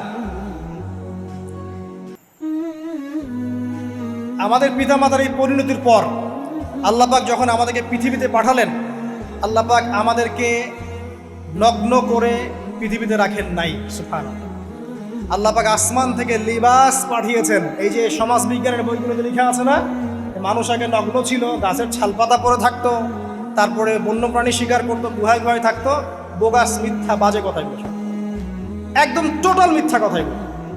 আল্লাহ রাব্বুল আলামিন সভ্যতা শুরু করেছেন নবী দ্বারা, সভ্যতা শেষও করবেন নবী দ্বারা। প্রত্যেক যুগে যুগে সভ্যতার ধারক এবং বাহক ছিলেন নবীগণ। আর আদম আলাইহিস সালাম পৃথিবীতে আসার পর নগ্ন হয়ে থাকেন নাই। আল্লাহ পাক আসমান থেকে লেবাস পাঠিয়েছিলেন। সুবহানাল্লাহ, আল্লাহ পাক আমাদেরকে নগ্ন করে রাখেন নাই। এবার দেখেন আল্লাহ পাক কি বলছেন, ইয়া বানি আদম, আচ্ছা আসেন, ইয়া বানি আদম, হে বনু আদম, কাদেরকে বলছেন? আমাদেরকে। কদ আনজালনা আলাইকুম লিবাসান ইউআরি সাওআতিকুম ওয়া রিশা, হে বনু আদম, আমি তোমাদেরকে নগ্ন ছেড়ে দিচ্ছি না, আমি তোমাদের জন্য লেবাস আর পোশাক পাঠাচ্ছি, যেই পোশাক দিয়ে তোমরা তোমাদের লজ্জাস্থানকে আবৃত করবে এবং সৌন্দর্য বর্ধন করবে। এটা করছি না আমরা এখন? আচ্ছা, ওয়া লিবাসুত তাকওয়া যালিকা খায়র, আর তাকওয়ার লেবাস, তাকওয়ার পোশাকটা হচ্ছে সবচেয়ে উত্তম। যেমন দেখেন, আমাদের সতর কি এই নাভির উপর থেকে হাঁটুর নিচ পর্যন্ত না? তাই বলি কি আমরা সবাই এভাবেই ঘুরি? এটা সর্বনিম্ন একটা স্কেল, তাই না? এর উপর আপনি জুব্বা পরছেন, পাগড়ি পরছেন, টুপি পরছেন, বা আপনি হয়তো আরও ঢিলেঢালা কোনো পোশাক পরছেন, এই পোশাকটাকে বলা হচ্ছে তাকওয়ার পোশাক, বা লিবাসুত তাকওয়া যালিকা খায়র, এটা আরো উত্তম। একজন মেয়ের, অনেক আলেম বলছেন যে চোখ, এই চোখটুকু ঢেকে বের করে দেখা যাবে, বলছে না? অনেকে বলেছেন কিনা? কিন্তু এটাও যদি কেউ সামনে জিলবাব দিয়ে ঢেকে রাখে তাহলে কি উত্তম নয়? পর্দার ক্ষেত্রে উত্তম নয়? তো লিবাসুত তাকওয়া যালিকা খায়র, তাকওয়ার যে পোশাক সেটা আরো উত্তম বেশি। নর্মালি তো পোশাক দিয়েছি, তাকওয়ার পোশাক সবচেয়ে উত্তম বেশি। আল্লাহ পাকের একটা সতর্কবাণী শুনে নেবার, যালিকা মিন আয়াতিল্লাহ, এই পোশাকটা আল্লাহ পাকের নিদর্শন। পোশাকটা কি? আল্লাহ পাকের নিদর্শন। লাআল্লাকুম ইয়াযাক্কারুন, যাতে করে তোমরা স্মরণ করতে পারো। কি স্মরণ করব? ওই যে আমাদের পিতামাতাকে নগ্ন করে দিয়েছে ইবলিস, এটা মনে রাখতে পারো তোমরা, এটা আল্লাহ পাকের নিদর্শন। ইয়া বানি আদম, হে বনু আদম, লা ইয়াফতিনান্নাকুমুশ শাইতান। এবার শোনেন, আল্লাহ পাক আমাদেরকে বলছেন, হে বনু আদম, লা ইয়াফতিনান্নাকুমুশ শাইতান, শয়তান যেন আবার তোমাদেরকে ফিতনায় ফেলতে না পারে। পৃথিবীতে তোমরা থাকবে, শয়তানের বহু দোসর তোমাদের সামনে থাকবে, ডানে বামে, যে ডান থেকে আসবে, বাম থেকে আসবে, হ্যাঁ, সামন পিছন থেকে আসবে, মিডিয়ার মধ্যে দিয়ে তোমাদের ঘরে ঘরে ঢুকে যাবে শয়তানের দোসর। লা ইয়াফতিনান্নাকুমুশ শাইতান, শয়তানের দোসররা যেন তোমাদেরকে ফিতনায় ফেলতে না পারে। কে বলছেন? আল্লাহ পাক বলছেন। কিরকম ফিতনা? কামা আখরাজা আবাওয়াইকুম মিনাল জান্নাহ, ঠিক যেভাবে শয়তান তোমাদের পিতামাতাকে জান্নাত থেকে বের করে দিয়েছিল, ওই রকম ফিতনায় যেন ফেলতে না পারে। ঠিক আছে? ওয়ায়ানজিউ আনহুমা লিবাসাহুমা, এবং শয়তান তোমাদের পিতামাতার লেবাস খুলে ফেলেছিল, নগ্ন করে দিয়েছিল, নগ্নতা, বেহায়াপনা, অশ্লীলতা শিখিয়েছিল, ওইদিকে ধাবিত করতে চেয়েছিল। শয়তানের দোসররা যেন এটা করতে তোমাদের সাথে না পারে, সতর্ক থাকবে। লিউরিয়াহুমা সাওআতিহিমা, যাতে করে তোমাদের লজ্জাস্থানটা উন্মুক্ত হয়ে যায়। ইন্নাহু ইয়ারাকুম, নিশ্চয় শয়তান তোমাদের সবাইকে দেখতে পায়। হুয়া ওয়া কাবিলুহু, সে এবং তার পুরো কবিলার লোকজন, মিন হাইসু লা তারাউনাহুম, এমন জায়গা থেকে যে জায়গা তোমরা দেখতে পারো। আর শয়তান এবং তার অনুসারী যারা আছে, হোক মানুষ আর জিন, তারা তোমাদেরকে দেখতে পারে এমন জায়গা থেকে যা তোমরা দেখো না। আমরা যারা এই বিশ্বে আছি, আমরা সবাই এখন খেলার পুতুলের মতো খেলছি। যারা নিয়ন্ত্রণ করে বিশ্ব, এদেরকে কেউ দেখতে পারে না, এরা মানুষ শয়তান। কথা বুঝতে পারছেন? আর এমনি জিন শয়তান যারা আছে, এদেরকে তো আমরা দেখতে পারি না, অনেক দূর থেকে তারা আমাদেরকে দেখতে পারে। আল্লাহ পাক সতর্ক করছেন এটা। ইন্না জাআলনা আশ-শায়াতিনা আউলিয়া লিল্লাযিনা লা ইউমিনুন, শোনেন, নিশ্চয়ই যারা আমার প্রতি ঈমান আনে না বা আমার অবাধ্য হয়, আমার আদেশ মানে না, তাদের সাথে আমি শয়তানকে বন্ধু বানিয়ে দিয়েছি। এবার বুঝলেন কেন বললাম এরা মানুষ শয়তান? বিকজ এদেরকে আল্লাহ পাক শয়তানের বন্ধু বানিয়ে দিয়েছেন, এটা শয়তানের বন্ধু। অন্য সূরায় আছে, শয়তান, জিন শয়তান মানুষ শয়তানকে ওহী করে। জিন শয়তান মানুষ শয়তানের মাথায় এসব বুদ্ধি ঢালে, শয়তানি বুদ্ধিগুলো শয়তান মানুষের মাথায় ঢালে। মানে মানুষ মাথাটা আগে সে রিড করেছে কাকে কোন দিক দিয়ে রিসিভ করা যাবে। ঠিক আছে? আচ্ছা, এরপরে আরো আল্লাহ পাক বলছে, ওয়াইদা ফাআলু ফাহিশাতান, তারা যখন কোনো ফাহেসা কাজ করে, নোংরা বেহায়ার মতো কাজ করে, ক্বালু, তারা বলে, ওয়াজাদনা আলাইহি আবানা, এরকম করেই আমরা আমাদের পিতা মাতাদেরকে পেয়েছি। মানে যুগ যুগ ধরে এই সংস্কৃতি চলে আসছে, নগ্নতার সংস্কৃতি, বলে না? কথা বুঝতে পারছেন না? এই কথাই তারা বলে, যেটা কোরআনে আছে।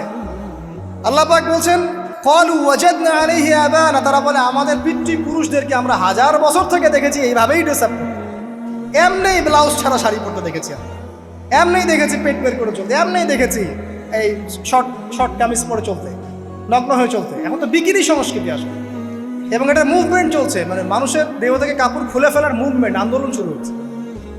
ঠিক আছে? এবং দোহাই হচ্ছে আমরা হাজার বছর থেকে এমনিই চলছে। এই যে আল্লাহ পাক বলছেন, ক্বালু ওয়াজাদনা আলাইহি আবানা, আমরা এর উপরে আমাদের পিতা মাতাদেরকে পেয়েছি। ওয়াল্লাহু আমারানা বিহা, এরা আরো বলে আল্লাহ আমাদেরকে এই আদেশ করেছেন। নাউযুবিল্লাহ। আল্লাহ বলছেন, আল্লাহ পাকের আদেশ কি? কুল ইন্নাল্লাহা লা ইয়া'মুরু বিল ফাহশা, নিঃসন্দেহে আল্লাহ পাক কোনো ফাহেসা কাজের আদেশ করতেই পারেন না। পারেন? নিঃসন্দেহে আল্লাহ পাক কোনো ফাহেসা, বেলাল্লাপনা, বেহায়ার মতো কোনো আদেশ, বেহায়াপনার কোনো কাজের আদেশ করতে পারেন না। আতাকুলুনা আলাল্লাহি মা লা তা'লামুন, তোমরা কি আল্লাহ সম্পর্কে এমন কথা বলছো যেই কথা তোমরা জানো না? এই পর্যন্ত থাক। এবার আসেন বাস্তবতায় আসেন। এতটুকু যে আমরা হিস্ট্রির সূচনার কথাগুলো বললাম, এখানে আপনারা কিন্তু প্রথম একটা দলিল পেলেন মানুষের দেহ থেকে পোশাক খুলে ফেলে। এরপর আমি পুরো কোরআনটা ঘাটার চেষ্টা করেছি, আদম আলাইহিস সালাম থেকে শুরু করে মুহাম্মদ সাল্লাল্লাহু আলাইহি ওয়াসাল্লাম পর্যন্ত হাজার হাজার শতাব্দী চলে গেছে। তাই নাই? হাজার হাজার বছর চলে গেছে, বহু জাতি এসেছে, বহু জাতি চলেও গেছে। আমরা কি প্রথম জাতি নাকি? এর আগে কত জাতি পৃথিবীতে এসেছে, চলেও গেছে, গেছে না? আচ্ছা, কোরআন ঘেটে ঘেটে ক্লান্ত হয়ে যাওয়ার পর আমরা এমন কোনো জাতি পাচ্ছি না যাদের কথা আল্লাহ পাক বলেছেন যে আমি তাদেরকে ধ্বংস করেছি অশ্লীলতার কারণে বা এই আপনার বেলাল্লাপনার কারণে বা ফাহেসা কাজের কারণে। সরাসরি এই একটা কারণ দেখে আল্লাহ পাক কোনো কওমকে ধ্বংস করেছেন খুব রেয়ার, খুঁজে পাওয়া যাচ্ছে না। শুধু 3টা জায়গা বের করতে পেরেছি। কটা জায়গা? 3টা। 1 নম্বর দেখেন, আদম আলাইহিস সালাম পরে নূহ আলাইহিস সালাম না, এই জাতিটাকে আল্লাহ পাক ধ্বংস করেছেন না? এই ধ্বংসটাকে আল্লাহ পাক এই বেপরদামির কারণে করেছেন, অশ্লীলতার কারণে করেছেন, পোশাকের অপসংস্কৃতির কারণে করেছেন? করেন না, শিরকের কারণে করেছেন। কি কারণে? শিরক। আল্লাহ পাক সবাইকে ডুবিয়ে মেরেছেন, কিন্তু ওরা যে নগ্ন পোশাক পরে রাস্তাঘাটে চলাফেরা করতো এই কথাটা কিন্তু আল্লাহ পাক বলেন। তার মানে ওদের পাপ এটা ছিল না। এরপর ইব্রাহিম আলাইহিস সালামের কওম কি এই কারণে ধ্বংস হয়েছে?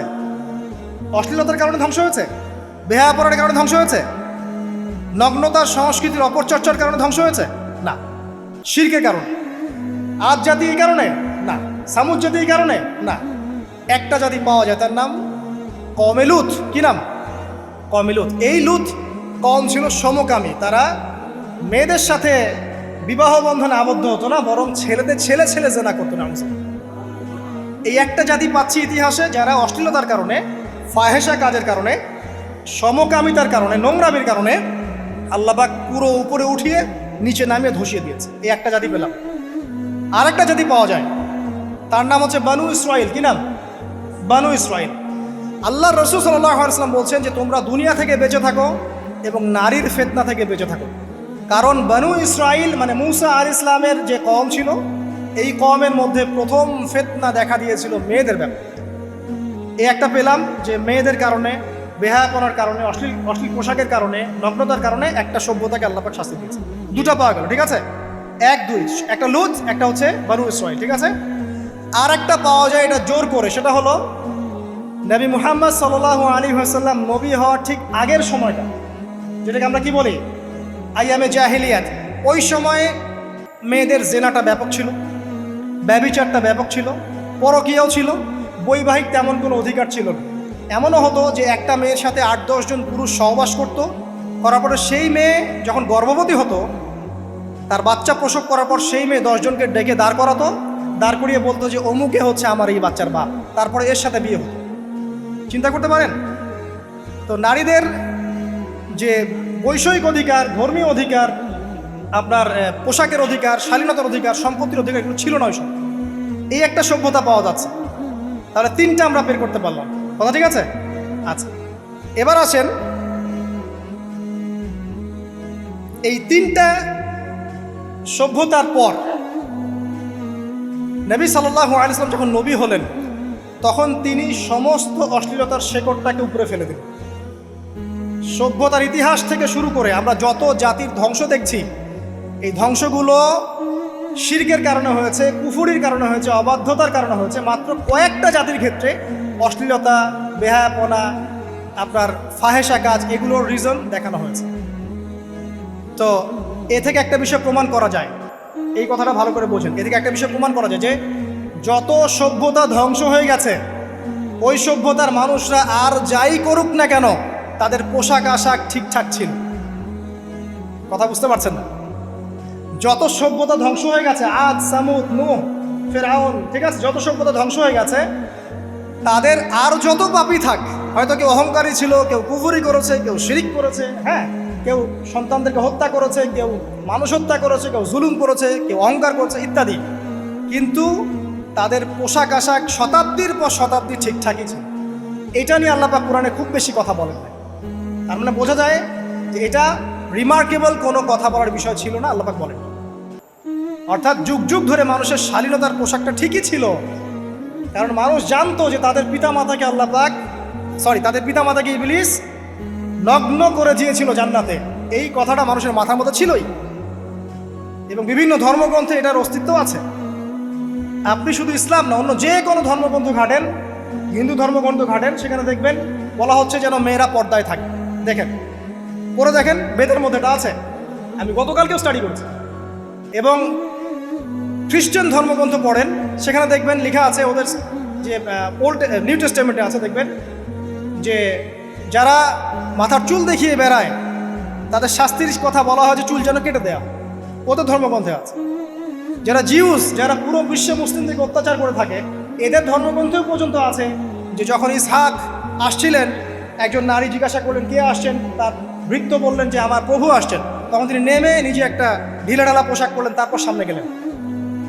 শুধুমাত্র ইসলাম ধর্মে নয়, যত ধর্ম চলে গেছে পৃথিবীতে, সমস্ত ধর্মের মধ্যেই নারীদের শালীন পোশাকের কথাটা বর্ণিত আছে এখন পর্যন্ত। তার মানে যারা এখন অশালীন বিষয়ের দিকে মানুষকে ধাবিত করতে চায়, এদের আসলে কোনো ধর্ম নাই। ধর্মের সাথে এদের কোনো সম্পর্ক আসলে না। আর আমরা কিন্তু কথা বলছি ধর্মের বেসিসে, হোক সেটা হিন্দুইজম বা খ্রিস্টানিজম বা জিউডিজম বা ইসলাম, আমরা ধর্মের বেইজে কথা বলছি।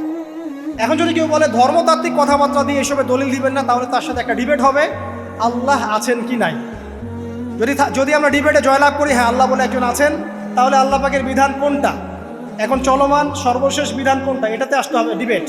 ডিবেট 1 আল্লাহ আছে কি নাই, ডিবেট 2 আল্লাহ পাকের সর্বশেষ ধর্মগ্রন্থ কোনটা।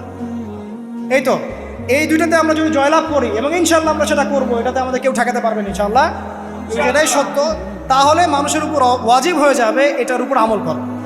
এখন আমরা এর বেসিসে দেখবো কোনটা ঠিক কোনটা বেঠিক, তাই না, কোনটা সত্য কোনটা মিথ্যা, কোনটা ন্যায় কোনটাও নয়, তখন আমরা এর বেসিসে দেখবো, অন্য কোনো ভিত্তির বেসিসে দেখবো। এখানে চেতনা, যুগ যুগ ধরে চলে আসা সংস্কৃতি, আমাদের বাপদাদা দোহাই, এইসব ইস্যু টানা যাবে না। বেস হবে কি কোরআন এবং সুন্নাহ, এবং অন্যান্য ধর্মগ্রন্থগুলো যদি ওটাতে রাজি থাকে ওটাতেও, কারণ প্রত্যেকটা ধর্মগ্রন্থেই বলা আছে শালীনতার কথা, লম্বা ঢিলাঢালা পোশাকের কথা, হোক সেটা হিন্দুইজম বা খ্রিস্টানিজম বা জুডিজম। পরে দেখেন, না থাকলে আমার কাছে আসেন, প্রতিটা ধর্মগ্রন্থে এটা কথা লেখা আছে। এবার আসেন, সর্বশেষ নবী মুহাম্মদ সাল্লাল্লাহু আলাইহি ওয়াসাল্লাম যখন নবী হন, আরবের ওই চিত্রটা জেনা, ব্যভিচার, পরকীয়া, অশ্লীলতা, এটাকে সমূলে উপড়ে ফেলে দেন 23 বছরের মধ্যে। 23 বছরের নববী জীবনের পরে সেখানে কোনো জেনা আছে, কোনো বেপরদামি আছে, কোনো ব্যভিচার আছে, কোনো সুদ আছে, কোনো শিরক আছে, কোনো মাদক আছে? যেগুলো আছে খুবই অল্প, যেটা আছে সেটা কি খুবই অল্প, এটা কিন্তু ধরা যায় না। 2-1টা অ্যাক্সিডেন্ট হতেই পারে। সাহাবীদের যুগেও নামাজ পড়তে গিয়ে কোনো একজন দেখা গেছে অ্যাক্সিডেন্ট হয়ে গেছে, জেনা হয়ে গেছে, এটা তো রেয়ার ঘটনা। এক্সেপশনাল সামথিং কি এক্সাম্পল হতে পারে? যেটা কমন সেটা হচ্ছে এক্সাম্পল। মানে আপনি বলবেন যে মেয়েদের শালীনতার কথা এবং এর কারণে ধর্ষণের সংখ্যা বৃদ্ধি হচ্ছে, এই কথা আপনি যখন বলবেন, কিছু মানুষ আপনাকে বলবে যে তাহলে বোরখাওয়ালা মেয়ে কেন ধর্ষিত হচ্ছে, তাহলে বাচ্চা কেন ধর্ষিত হচ্ছে। আপনাকে বলছি পরিসংখ্যানটা কতটুকু, কেন হচ্ছে সেটা আমরা জবাব দিব। আগে বলছি পরিসংখ্যান কতটুকু। যারা বেপর্দায় চলছে এদের হ্যারাসমেন্টের পরিসংখ্যানটা বেশি না বোরখাওয়ালা মেয়ের পরিসংখ্যানটা বেশি? বলেন। যারা বেহায়ার মতো চলছে, বেপর্দায় চলছে, এদের পরিসংখ্যানটা বেশি নাকি শিশু অ্যাবিউজিংয়ের পরিসংখ্যানটা বেশি? তাহলে মূল যে জায়গাটা ওইখানে আগে ফোকাস করতে হবে, তারপরে আমরা গৌণ জায়গায় যাব।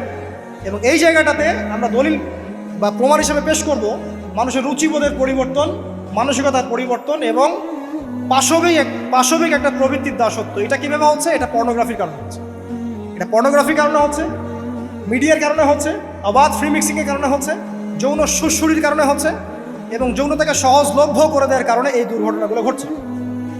আচ্ছা, আগে আমি আমার পয়েন্টে আসি। নবী সাল্লাল্লাহু আলাইহি ওয়াসাল্লাম যখন এটার শিকড়টা উপরে ফেলে দিলেন, তখন কিন্তু মক্কা, মদিনা, পুরো জাজিরাতুল আরবে আর কোনো বেহায়াপনার কোনো শিকড় থাকলো না। আল্লাহ পাক কীভাবে এটা করলেন? পুরো হিস্ট্রির ইতিহাস টেনে দিয়ে আল্লাহ পাক কয়েকটা আদেশ নাজিল করলেন। সেই আদেশটা কোরআন এবং সুন্নাহে আছে। আল্লাহ পাক প্রথমে ছেলেদেরকে বললেন, শোনো, সূরা নূর 30 নম্বর আয়াত। আল্লাহ পাক ছেলেদেরকে বললেন, তোমরা তোমাদের চোখ নিচু রাখো, এটা আমাদের দায়িত্ব। প্রত্যেকটা ছেলের দায়িত্ব বেগানা মেয়েকে দেখলে চোখটা কি করবে? নিচু করবে, সিম্পল। তাহলে আপনি সিডিউসড হবেন, এক কথায়। 2 নাম্বার, আল্লাহ পাক আমাদেরকে বললেন, তোমরা তোমাদের লজ্জাস্থানকে হেফাজত করো। কাদেরকে? আমাদেরকে, মানে ছেলেদেরকে। প্রথমে আল্লাহ পাক ছেলেদেরকে বললেন চোখ নিচু করে রাখো, লজ্জাস্থানে হেফাজত করো, ঠিক আছে? সূরা বানী ইসরাঈল আল্লাহ পাক বললেন, জেনার ধারের কাছেও যেও না, ধারের কাছেও যেও না। আল্লাহ পাক আরও বললেন, যদি কেউ জেনা করে ফেলে, সূরা নূরে, তাহলে তাকে 100টা বেত্রাঘাত করতে হবে। কয়টা? 100টা, এবং 1 বছরের জন্য তাকে বহিষ্কার করতে হবে। আল্লাহ পাক শাস্তিও দিলেন। শুধু তাত্ত্বিক বিধান দেন নাই, শাস্তিও দিয়েছেন। কারণ শুধু তাত্ত্বিক বিধান দিয়ে হবে? আমি যদি ওয়াজ করে বেড়াই ভাই মদ খায়েন না, কোনো শাস্তি না অ্যাপ্লাই করি, তাহলে কি মদ ছাড়বে মানুষ? আমরা যদি বলি হত্যা করা মহাপাপ, দুর্নীতি করা মহাপাপ, মানুষ দুর্নীতি ছাড়বে না যতক্ষণ না শাস্তি নিশ্চিত করা যাচ্ছে। আল্লাহ পাক তাত্ত্বিক কথা শুধু বললেন না, শাস্তিও নিশ্চিত করলেন। তারপরে আল্লাহ পাক আরও বললেন, যদি বিবাহিত কোনো ব্যক্তি ব্যভিচার করে তাহলে তাকে রজম করতে হবে, মাটিতে পুঁতে তাকে পাথর নিক্ষেপ করে হত্যা করে। ঠিক আছে, শাস্তি। এরপরে দেখেন আল্লাহ পাক মেয়েদেরকে বলছেন তোমরা মূলত ঘরে থাকো, যদি বাইরের পরিবেশ তোমাদের অনুকূলে না থাকে তোমরা ঘরে অবস্থান করো। ওয়াকরনা ফি বুয়ুতিকুন্না ওয়ালা তাবাররুজনা তাবাররুজাল জাহিলিয়াতিল উলা, তোমরা মূলত ঘরে থাকো। জাহিলি যুগে মেয়েরা যেভাবে নিজেদেরকে প্রদর্শন করে বেড়াতো, এই কাজটা তোমরা করো না। যদি করো তাহলে সমাজে বেহায়াপনা ফায়সা বেড়ে যাবে, তোমরা নিজেরাই ক্ষতিগ্রস্ত হবে, যেটা ওরা হচ্ছে এখন। আচ্ছা, এরপর আল্লাহ পাক আরও বললেন, হে নবী আপনি আপনার স্ত্রী এবং মুমিন নারীদেরকে বলেন তারা যদি বাহিরে যায় যেন জিলবাব দিয়ে তাদের পুরো বক্ষদেশটাকে ঢেকে নেয়। তাহলে পোশাকের সংস্কৃতির শেকড় কোত্থেকে শিখবো? কোত্থেকে শিখবো? আল্লাহ পাক কর্তৃক নাজিলকৃত সর্বশেষ ঐশী গ্রন্থ থেকে শিখবো নাকি? যে বইয়ের মধ্যে কোনো ভুল নাই সেটাই তো আমার শেখার মাধ্যম হবে নাকি যে দর্শনে হাজারটা ভুল সেটা শিখবো আমি? আল্লাহ পাক এখানে বলছেন মুমিন নারীদেরকে বলো বাইরে গেলে পরে তারা যেন জিলবাব দিয়ে কাপড় দিয়ে সুন্দর করে বক্ষদেশ এবং ঢেকে রাখে। বোরখার কথা এখানে নাই শব্দে, ঠিক আছে? ঢেকে রাখা ঢিলেঢালা পোশাকের কথা এসেছে। আচ্ছা আসেন, আল্লাহ পাক আরও বললেন যে তোমরা অমুক অমুক অমুক অমুক, যেমন আপনার বাবা, আপনার ভাই, আপনার এই যে সন্তান, এই যে মাহারাম যারা আছে এদের সামনে ছাড়া অন্যদের সামনে যখনই যাবে তোমরা কিন্তু হিজাব অবলম্বন। তা আল্লাহ পাক হিজাবের বিধান দিলেন, চক্ষু নিচু করতে বললেন, লজ্জাস্থানের হেফাজত করতে বললেন, এবং যদি এর পরেও কেউ ভুল করে ফেলে তাহলে আল্লাহ পাক শাস্তির কথা বললেন। আল্লাহ পাকের সিস্টেমটা সুন্দর হলো না? এই সিস্টেমটা নবী সাল্লাল্লাহু আলাইহি ওয়াসাল্লাম অ্যাপ্লাই করলেন, সমাজ থেকে সমস্ত জেনা ব্যভিচারের ভিত্তি উঠে চলে গেল। সুবহানাল্লাহ বলবেন না? এটা হলো অবস্থা। তারপর দেখেন আল্লাহ রাব্বুল আলামিন শুধু পর্দার কথা বলেই ক্ষান্ত হলেন না, কারণ একটা বিধান দিলেই মানুষের সব কিছু সলভ হবে না। আল্লাহ পাক এর পাশাপাশি আমাদেরকে 5 ওয়াক্ত নামাজ পড়তে বললেন। ঠিক আছে, নামাজ পড়লে মানুষ ভালো হবে, নৈতিকতা শিখবে, আল্লাহর সাথে ক্লোজ সম্পর্ক হবে। আল্লাহ পাক কোরআন তেলাওয়াত করতে বললেন, ঠিক আছে, কোরআন মেনে চলতে বললেন। আল্লাহ পাক আমাদেরকে আল্লাহর জিকির করতে বললেন, নবীর সুন্নাহ মতো চলতে বললেন। আল্লাহ রাব্বুল আলামিন আমাদেরকে আল্লাহর যত অবাধ্যতা আছে, কি সমস্যা? আচ্ছা যেতে থাক। আমি যেটা বলতে চাচ্ছি যে আল্লাহ পাক শুধু পর্দার কথাগুলো বলেই একটা বিধান দিয়ে শেষ করে দিলেন না, কারণ শুধুমাত্র হিজাবের সাথেই পুরো সোসাইটির সমস্যাগুলো জড়িত না, এখানে আরও অনেক বিষয় আছে। যদি আপনি নৈতিকতা না শেখেন, একটা বোরখাওয়ালা মেয়েকে আপনি টিস করতে পারেন, ঠিক আছে? যদি আপনার মধ্যে আল্লাহর ভয় তাকওয়া না থাকে, আপনি কিন্তু একটা বাচ্চাকেও ধর্ষণ করতে পারেন, সুযোগ পেলে আপনি করে ফেলবেন। আপনার মধ্যে আল্লাহর ভয় না থাকলে আপনি কিন্তু গোপনে জেনা করতে পারেন বা পর্ন দেখতে পারেন। তাই আল্লাহ পাক শুধু হিজাবের বিধানটা দিয়েই ক্ষান্ত হলেন না, আল্লাহ পাক আনুষঙ্গিক আরও অনেক কথা বললেন, যে তোমরা পবিত্র হও, বেশি বেশি আল্লাহর জিকির করো, 5 ওয়াক্ত সালাত নামাজে পড়ো, কোরআন তেলাওয়াত করো, নবীর সুন্নাহ মেনে চলো, দিনই কাজে ব্যস্ত থাকো, সৎ কাজের আদেশ করো, অসৎ কাজে নিষেধ করো। মানে এই সবগুলো কাজ যখন একসাথে হবে, আপনার মনটা কি হবে? পবিত্র হবে। আপনার মনের মধ্যে আল্লাহর নূর চলে আসবে। আপনার মনে আল্লাহর নূর চলে আসবে, তখন এইসব অন্ধকার বা এই যে জাহিলিয়াতগুলো আপনার কাছে ভালো লাগবে। যখন আপনার ইন্টারনাল যে সোলটা আছে, এটা যখন এনলাইটমেন্ট হবে আল্লাহর নূর দিয়ে, তখন আপনার কাছে এইসব হারাম ফ্রি মিক্সিং, হারাম পরকিয়া, আপনার জেনা, আপনার ব্যভিচার, পর্ন, এগুলো বিভীষিকাময় মনে হবে, আপনার কাছে ভালো লাগবে। আল্লাহ পাক অন্তর্জগৎটা পরিবর্তন করার জন্য আমাদেরকে এই সিস্টেমগুলো দিলেন। শুধু হিজাবই করবে, দিস ইজ নট নেসেসারি। এর সাথে আরও অনেক বিষয় থাকে, নামাজ, রোজা, হজ, জাকাত, হ্যাঁ, হজ, উমরা, তাজকিয়া, জিকির আজগার, কোরআন তেলাওয়াত, আমর বিল মারুফ, নাহি আনিল মুনকার, সব একত্রিত হবে। আবার হিজাবও চলবে। এরপরে যদি কেউ সীমা লঙ্ঘন করে শাস্তিও আছে। পুরো সিস্টেমটা সুন্দর না? এই সিস্টেমটা যখন আল্লাহ পাক তার রাসূল মুহাম্মদ সাল্লাল্লাহু আলাইহি ওয়াসাল্লামের মাধ্যমে লঞ্চ করলেন আরবের মধ্যে, আরবে না কোনো জেনা থাকলো, না কোনো ব্যভিচার, না কোনো মাদক, না কোনো পর্ন, না কোনো এই যে নারীর অবমাননা, কিছুই থাকলো। একটা মেয়ে 300 মাইল দূর থেকে এসে একা হজ করে চলে যায়, তো কেউ তার দিকে তাকাতো, এমন যুগ চলে গেছে।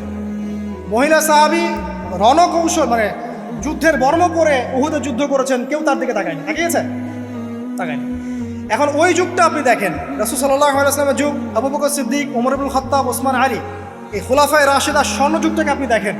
ওই যুগে আপনি রেপের হার কত পার্সেন্ট মহিলা রেপ হয়েছে? ওই যুগে কত পার্সেন্ট মেয়ে জেনায় লিপ্ত হয়েছে? ওই যুগে কত পার্সেন্ট ছেলে মেয়ে ধর্ষণ করেছে? ওই যুগে কত পার্সেন্ট নারীর শ্লীলতাহানি হয়েছে? কত পার্সেন্ট নারীকে টিজ করা হয়েছে? কত পার্সেন্ট মেয়েকে মার্ডার করা হয়েছে? কত পার্সেন্ট মেয়েকে যৌতুকের জন্য চাপ দেওয়া হয়েছে? একটু পরিসংখ্যানটা দেখেন আমাদেরকে। সভ্যতা করতে লাফাচ্ছেন। ওই সভ্যতায় যা হয়ে গেছে, নবী সাল্লাল্লাহু আলাইহি ওয়াসাল্লাম থেকে শুরু করে খোলাফায়ে রাশিদুল যা হয়েছে, এই পার্সেন্টেজগুলোর সাথে বর্তমান পার্সেন্টেজকে মিলবে? ওই যুগে রেয়ার জেনা 2-1টা হয়েছে। মদ খেয়েছে মানুষ রেয়ার কয়েকজন, মানুষ ব্যভিচার করেছে রেয়ারলি 2-4 জন, 100 বছরে 2-4 জন।